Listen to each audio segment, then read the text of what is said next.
আসসালামু আলাইকুম। Learn with হৃদয়ে আরও একটি নতুন ভিডিওতে আপনাদেরকে স্বাগতম। আজকে কথা বলতে চলেছি এমএস এক্সেলের সুপার 5টি ট্রিক্স নিয়ে, যে ট্রিক্সগুলো অ্যাপ্লাই করলে আপনারা আরও বেশি স্মার্টলি কাজ করতে পারবেন। ভিডিওতে দেখানো 5টি ট্রিক্সের মধ্যে শেষের ট্রিক্সটি আপনাদের প্রতিদিনের কাজে সবচেয়ে বেশি ব্যবহৃত হয়। সো ভিডিওটি শেষ পর্যন্ত দেখবেন। চলুন দেখি আমাদের লিস্টের প্রথম যে টিপসটি সেটি কী রয়েছে।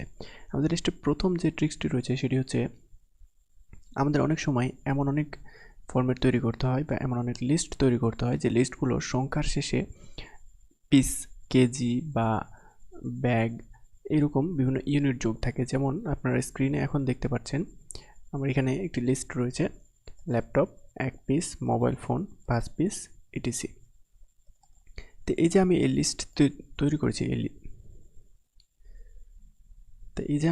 লিস্টটি তৈরি করেছি, এই লিস্টটি যদি আমি নিচে সাম করতে যাই, সেক্ষেত্রে দেখুন আমি সাম করলাম কিন্তু ভ্যালু 0 আসছে। অর্থাৎ এই যে সংখ্যার সাথে যদি অন্য কিছু লেখা থাকে অ্যালফাবেট, সেক্ষেত্রে এক্সেলে সাম হয় না। তো আমরা এটা কিভাবে যোগ করতে পারি, আজকে ফার্স্ট টিপসটি সেটা নিয়ে। এটি যোগ করার জন্য আমাদের একটি সেল ফরম্যাটিং করতে হবে। তো আমি পাশের এই টেবিলটাতে দেখাই কীভাবে আমরা সেই সেল ফরম্যাটিংটা করব। এখানে দেখুন আমি পিস বা কোয়ান্টিটিটা লিখিনি আর কি, জাস্ট সংখ্যাটা লেখা আছে। এখন আমরা কিভাবে এরকম করে লিখব কিন্তু নিচে সাম করতে পারি সেটা দেখব। জাস্ট আমরা যেই সংখ্যাগুলো শেষে এই পিসিএস কথাটা যোগ করতে চাই সেই সবগুলো সংখ্যা সিলেক্ট করব। সিলেক্ট করার পরে আমরা রাইট বাটন ক্লিক করব। রাইট বাটন ক্লিক করার পরে নিচে সেল ফরম্যাটিং, ফরম্যাট সেল নামে একটি অপশন রয়েছে। এছাড়া আমরা ম্যানুয়ালি এখান থেকে ফরম্যাট সেলে যেতে পারি। ফরম্যাট সেলে গেলে নিচে ফরম্যাট সেল পাবো এবং এখানে আসার পরে প্রথমে জেনারেলে থাকে আমাদের, এটাকে কাস্টমে যেতে হবে। কাস্টমে যাওয়ার পরে এখানে দেখবেন জেনারেল অপশন থাকবে। এই জেনারেল অপশনটা আমরা প্রথমে কেটে দেবো। কেটে দেওয়ার পরে আমরা এখানে ম্যানুয়ালি লিখব। সর্বপ্রথমে আমরা দেবো হ্যাশট্যাগ দেওয়ার পরে আমরা একটা স্পেস দেবো। স্পেস দেওয়ার পরে এখানে ডাবল ইনভার্টেড কমা দেবো।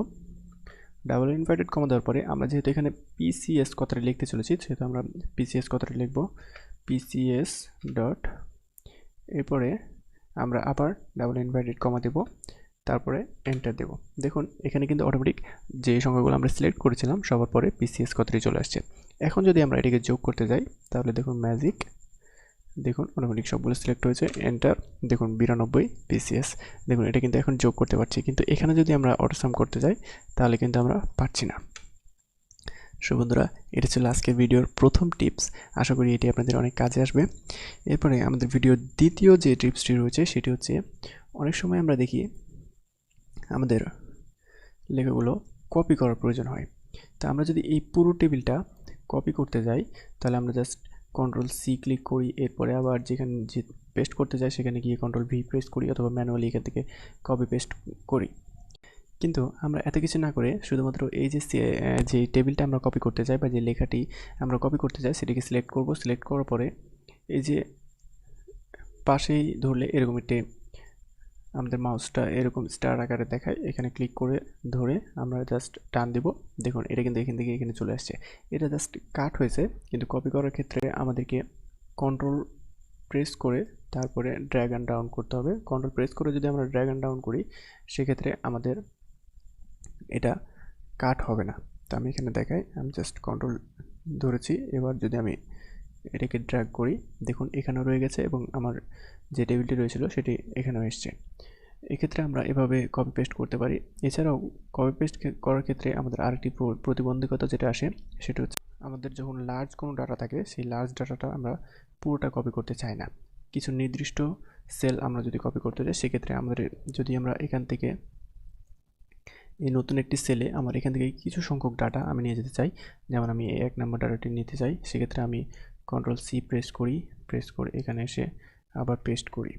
এভাবে বারবার আমাদেরকে করতে হয়, কিন্তু আমরা একবারেই সেই কাজটি করতে পারি।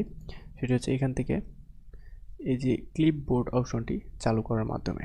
তো আমরা এখান থেকে ক্লিপবোর্ডটি অন করে নেব। এই যে হোম মেনুতে সবার নিচে হোম লেখার সব নিচে ক্লিপবোর্ড নামে একটি অপশন আছে, এখানে ডান দিকে আপনারা দেখবেন একটি অ্যারো চিহ্ন রয়েছে, অ্যারোতে ক্লিক করলেই আমাদের ক্লিপবোর্ডটি ওপেন হয়ে যাবে। এখন আমরা যদি এই 1 নম্বরটা কপি করতে চাই, 1 নম্বরটা সিলেক্ট করে Ctrl+C দেব। এরপরে যদি আমাদের 2 নম্বরটা প্রয়োজন না থাকে তাহলে আমরা 3 নাম্বারটা সিলেক্ট করব। 3 নাম্বারটা সিলেক্ট করার পরে আবার কন্ট্রোল সি দেব। দেখুন আমাদের এদিকে বাম দিকে কিন্তু যেটা যেটা আমরা সিলেক্ট করছি, কপি করছি, সেগুলো কিন্তু এখানে একটা লিস্ট তৈরি হচ্ছে। এরপরে আমরা আবার 5 নাম্বারটা সিলেক্ট করব, কন্ট্রোল সি চাপবো। কন্ট্রোল সি দিলে দেখুন এটাও কিন্তু সিলেক্ট হয়ে যাচ্ছে, কপি হয়ে যাচ্ছে। এরপরে আমরা 6 নাম্বারটা যদি কপি করতে চাই, 6 নাম্বারটা কন্ট্রোল সি দেব। দেখুন এই 4টা রো কিন্তু আমরা সিলেক্ট করেছি। এবার আমি এখানে এসে 3 নাম্বার সিটে যদি আমি এটা এই সবগুলো যদি পেস্ট করতে চাই, আমি যে জায়গায় পেস্ট করতে চাই ঠিক সেই জায়গায় কার্সরটি রেখে এখান থেকে দেখুন পেস্ট ওয়াল নামে একটি অপশন রয়েছে। এই পেস্ট ওয়ালে ক্লিক করলে দেখুন সবগুলো কিন্তু একসাথে পেস্ট হয়ে যাচ্ছে এবং সিরিয়ালি হচ্ছে, যে সিরিয়াল আমরা কপি করেছিলাম। তো এইভাবে আমরা যখন অনেক বেশি ডাটা নিয়ে কাজ করব, সেক্ষেত্রে আমরা এভাবে কপি করতে পারি। ওকে, তো এবার আমরা যেই ট্রিক্সটি নিয়ে কথা বলতে চলেছি সেটা হচ্ছে সেল ফরম্যাটিং।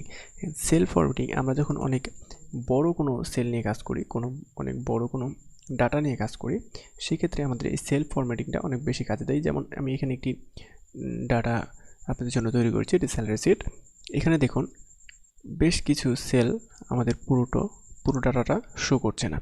যেমন এখানে ডেজিগনেশনের জায়গায় প্রজেক্ট ম্যানেজার কিন্তু অর্ধেকটা দেখাচ্ছে, অর্থাৎ দুই পাশে কিছু ডাটা আমাদের কেটে গেছে। এরকম অনেক সেল থাকে। এটাকে আমরা ফিক্সড করি দুইভাবে। একটা হচ্ছে এভাবে আমরা টান দিয়ে নিয়ে যাই। এছাড়া আমরা এই যে সেলের এখানে ডাবল ক্লিক করলে এটি অটোমেটিক ফিট হয়ে যায়। তো যখন আমরা অনেক বেশি ডাটা নিয়ে কাজ করব, সেক্ষেত্রে আমাদের প্রত্যেকটা সেল এভাবে ধরে ডাবল ক্লিক করা বা প্রত্যেকটা সেল এভাবে সাইজ করা অনেক বেশি সময় সাপেক্ষ হয়ে যায়। এক্ষেত্রে আমরা যেটা করতে পারি, আমরা জাস্ট কন্ট্রোল এ চাপবো, পুরোটা সিলেক্ট হয়ে যাবে। পুরোটা সিলেক্ট হয়ে যাওয়ার পরে এখান থেকে আমরা ফরম্যাটে যাব। ফরম্যাটে গিয়ে এখানে দেখুন একটা অপশন পাবেন, auto fit column width. Auto fit column উইথে ক্লিক করলে দেখুন সবগুলো অটোমেটিক ফিট হয়ে যাবে। যেমন এখানে আমার ব্যাংক অ্যাকাউন্ট নাম্বারটা কিন্তু ভিতরে ছিল, সেটাও কিন্তু সাইজ অনুযায়ী চলে আসছে। প্রত্যেকটা ডাটা যতটুকু প্রয়োজন ততটুকু সাইজে চলে আসবে। তো এভাবে আমরা সেল ফরম্যাটিং করতে পারি। ভিউয়ার্স, আমাদের লিস্টে 4 নম্বরে আপনাদের জন্য যে ট্রিক্সটি রয়েছে সেটি হচ্ছে কীভাবে আমরা নাম্বারে শুরুতে 0 লিখতে পারি। যেমন আমরা অনেক ক্ষেত্রে সিরিয়াল নাম্বার লিখি 1 2 3 4, এগুলোর প্রথমে কিন্তু আমরা 0 লিখতে পারি না। এখানে যদি আমি 01 লিখি, 02 লিখি, দেখুন শুধু কিন্তু 1 এবং 2টা শো করছে, কিন্তু 0টা কিন্তু শো করছে না। এছাড়াও আমরা অনেক ক্ষেত্রে মোবাইল নাম্বার লেখার প্রয়োজন হয়, যেমন 017123456। এখন দেখেন আমি যদি এন্টার দিই, এখান থেকে কিন্তু শুধু 1 থেকে শুরু হচ্ছে, 0টা শো করছে না। তো আমরা এই ক্ষেত্রে বিভিন্নভাবে লিখে থাকি। কেউ কান্ট্রি কোড দিয়ে লিখে থাকি। প্রথমে আমরা কান্ট্রি কোড দিই